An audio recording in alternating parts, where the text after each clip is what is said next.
Corona के बाद इस वर्ष फिर शहर में काली पूजा की धूम है। काली पूजा को लेकर शहर में जगह जगह कई पूजा पंडाल बनाए जा रहे हैं। यूं तो कटिहार के न्यू कॉलोनी एवं ओटी पारा की काली पूजा काफी प्रसिद्ध है, लेकिन इस बार बड़ा बाजार एवं विनोदपुर जैसे कई इलाकों में काली पूजा पंडाल बनाए जा रहे हैं।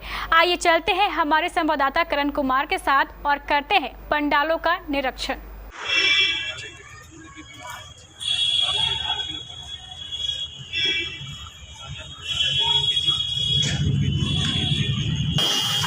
खाली गेहूँ लेना है।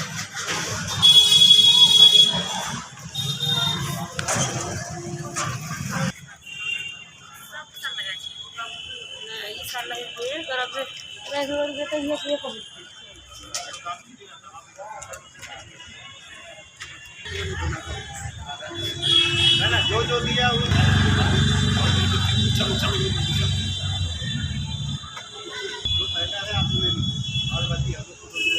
कटिहार के बड़ा बाजार में भव्य पंडाल का निर्माण किया गया है काली पूजा को लेकर। आप मेरे पीछे देखें, भव्य पंडाल का निर्माण किया गया है और क्या लागत है इसके बारे में हम जानने के लिए पहले आपको ये पंडाल दिखा दें कि बेहद खूबसूरत तरीके से पंडाल को सजाया संवारा गया है। कल यहाँ मां काली की मूर्ति बिठा दी जाएगी और पूजा अर्चना की प्रक्रिया पूरी हो जाएगी। चलिए यहाँ के जो क्लब के सदस्य हैं उनसे जानते हैं क्या इस बार थीम है, क्या बनाया जा रहा है। ये हमारा बड़ा बाजार जिला मंदिर काली पूजा समिति के द्वारा हमारा कलकत्ता का एक गोल्डन टेम्पल का थीम हमने तैयार किया है। बंगाल के कितनी की लागत है इसकी? ये हमारा 1,51,000 का लागत है। कौन बना रहे हैं आप बता रहे कलकत्ता का? ये आपके पालूदा है। अच्छा, बंगाल के कलाकार? जी जी, बंगाल के जो कारीगर से वो बना रहे हैं। क्या है ये बंगाल में गोल्डन टेम्पल है, उसी का थीम हमने इसमें दिया है। मूर्ति वगैरह कब बैठ जाएगा? मूर्ति ये आपका कल हम लोग शाम में मूर्ति स्थापना करेंगे। अच्छा। रात 12 बजे से इसकी पूजा होगी। अच्छा। और 5 तारीख को हमारा पंडाल का उद्घाटन होगा हाँ। श्री विजय कुमार सिंह जी विधायक जी के द्वारा। और शाम में प्रसादी का हमारा एक प्रोग्राम रखा गया है, महाप्रसाद का वितरण। कटिहार में काली पूजा को लेकर ओटी पारा में भव्य पंडाल का निर्माण किया जाता है हर साल, लेकिन पिछले 2 सालों से यहाँ भव्य पंडाल के बजाय छोटे स्तर पर पंडाल का निर्माण किया गया। लेकिन एक बार फिर कटिहार के ओटी पारा में भव्य पंडाल का निर्माण किया जा रहा है। जेटीएस क्लब का यह इतिहास रहा है कि यह भव्य पंडाल के निर्माण के रूप में जाना जाता है।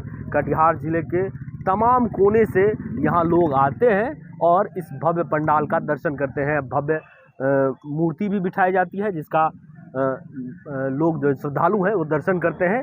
इस बार किस थीम से बनाया गया है ये भी जानेंगे। पहले इसको खूबसूरती को दिखाते हैं। ख़ास तौर से चारों तरफ कुर्सियां दिख रही हैं और जो लोग हैं वो आसपास बैठे हैं। कुछ काम बाकी है जो धीरे धीरे क्लब के सदस्यों द्वारा किया जा रहा है। चलिए क्लब के बारे में भी जानते हैं। क्लब के सचिव हमारे साथ हैं, चलिए उनसे जानते हैं कि किस थीम पर है और क्या बनाया जा रहा है। क्या जेटीएस क्लब का एक इतिहास रहा है खूबसूरत पंडाल बनाने का, इस बार जेटीएस क्लब क्या कर रही है? देखिए, जेटीएस क्लब सन 1948 से पूजा करता है जी, और हर बार समय के अनुकूल ही कुछ न कुछ बताने का प्रयास करता है। इस बार 2-3 साल से जीवन पूरा दुनिया का अस्त व्यस्त था और पूरा दुनिया में लगा हुआ था लॉकडाउन। तो 2 साल के बाद जीवन थोड़ा कंफर्टेबल हुआ है लोगों के लिए और हम पटरी पे आया है। तो हम लोग का प्रयास है ना, उस चीज़ को दिखाया जाए और फील कराया जाए कि इस जीवन में ना सिर्फ आपके साथ आपका स्वास्थ्य ही काम आएगा और इससे ज़्यादा कुछ नहीं। और लॉकडाउन इंसान का महत्व समझाया है। यहाँ पे कुर्सी खाली रह जाता है और लोग नीचे बैठे रह जाते हैं, माथा पे हाथ पकड़ेंगे।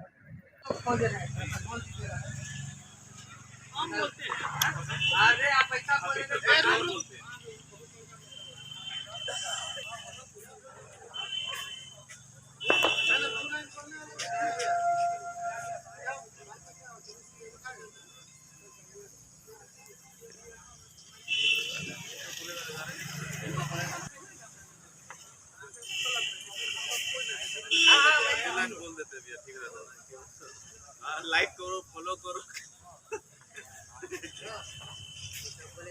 करो, कमेंट करो।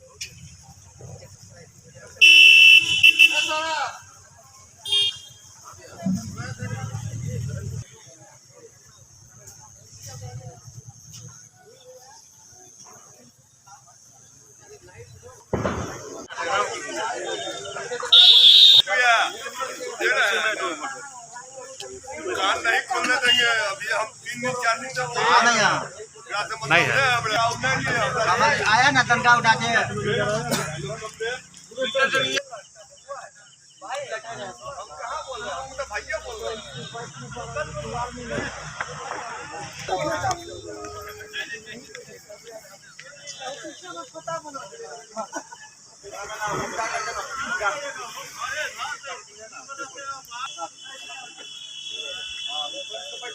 कटिहार के ओटीपारा में इंटरनेशनल यंग एसोसिएशन क्लब के द्वारा भव्य पूजा पंडाल का निर्माण इस बार भी किया गया है। हालांकि पिछले साल छोटे स्तर पर पंडाल का निर्माण किया गया था, क्योंकि कोरोना काल का दौर था, लेकिन अब कोरोना भी थोड़ा पीछे हो गया है। इसलिए अब पंडाल के जो सदस्य हैं, जो क्लब से जुड़े सदस्य हैं, अब एकत्रित होकर एक बार फिर से जो इस क्लब का इतिहास रहा है भव्य पंडाल बनाने का, इसलिए इस बार भी भव्य पंडाल का निर्माण किया जा रहा है।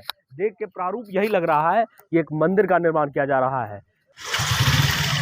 समझ गया?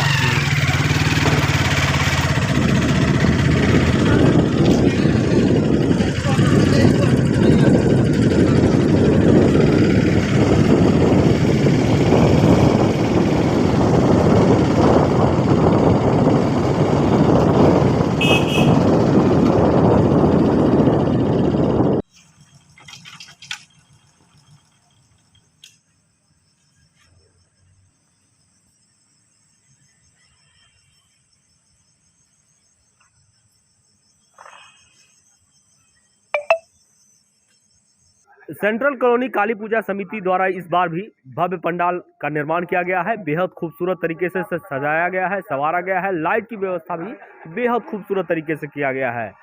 इस पूजा पंडाल के में हम पहुंच चुके हैं। आप देखिए कि पूजा पंडाल लगभग बनकर तैयार हो चुका है। कल यहाँ माँ काली की मूर्ति बिठा दी जाएगी और पूजा अर्चना प्रारंभ हो जाएगा। क्लब किस तरह का पंडाल बनाया गया है, चलिए जानते हैं। क्लब के सचिव संजीव कुमार त्रिवेदी जी हमारे साथ हैं। चलिए उनसे जानते हैं कि किस तरह का पंडाल बना है, क्या लागत है। आपका 52 शक्तिपीठ में से एक शक्तिपीठ है जो कि त्रिपुरा में स्थित है, उसी का यह ढांचा बनाया गया है और इसे बंगाल के कारीगरों द्वारा निर्मित किया गया है और इसकी लागत लगभग 4 लाख रुपए रही है। क्योंकि सरकार के कोरोना गाइडलाइन के तहत हम लोगों को पूजा करना था, इसलिए हम लोगों ने छोटा पूजा का ही आयोजन किया है। पिछले बार हो भी नहीं पाया था, छोटा स्तर पर। जी हाँ, छोटे स्तर पे, और इस बार सरकार का भी गाइडलाइन है आप छोटे स्तर पे ही कीजिए, ज़्यादा भीड़ भाड़ भी ना हो और सारे कोरोना गाइडलाइन का पालन करते हुए करना है। क्या लागत लगभग इस बार होगा? 4 लाख। 4 लाख करीब। लाइट वगैरह बहुत अच्छा आपका रहा है हमेशा से सेंटर में। ये सारा हम लोग एक लोकल डेकोरेटर है हमारे शंकर दा, उन्हीं के सौजन्य से करवाया गया है। शंकर डेकोरेटर हैं ललियाही के। जी, सेंट्रल कॉलोनी का जो इतिहास रहा है, अनिश्चित तौर पर जो है अब जो है सेंट्रल कॉलोनी का जो इतिहास रहा है कि बेहद खूबसूरत पंडाल का निर्माण कराना, और ख़ास बात ये रहती है कि यहाँ की जो लाइटिंग होती है वो लोगों को खूब रिझाता है। बच्चे यहाँ खूब जमकर खेलते हैं, क्योंकि आसपास पार्क भी है, जगह रहता है, छोटा सा मेला भी यहाँ आयोजन किया जाता है। यहाँ जो गैदरिंग बहुत होती है, क्योंकि सरकार का गाइडलाइन है, इसलिए इस बार ना ही मेले का आयोजन किया गया है और ना ही ज़्यादा गैदरिंग ना हो, इसके लिए क्लब के जो वॉलंटियर हैं वो भी सक्रिय होकर काम करेंगे। इसलिए खुला पंडाल का निर्माण किया गया है। निश्चित तौर पर कटिहार जिले में बनने वाला सभी पंडाल खुले तौर पर बनाया गया है, क्योंकि सरकारी गाइडलाइन के अनुसार सरकार ने मनाही की है। इसलिए अब जो है कटिहार वासियों का इंतजार है कि जो कटिहार के ओटीपारा में जो बनता है पंडाल, भव्य पंडाल, उसका दर्शन करें और माँ काली से आशीर्वाद लें।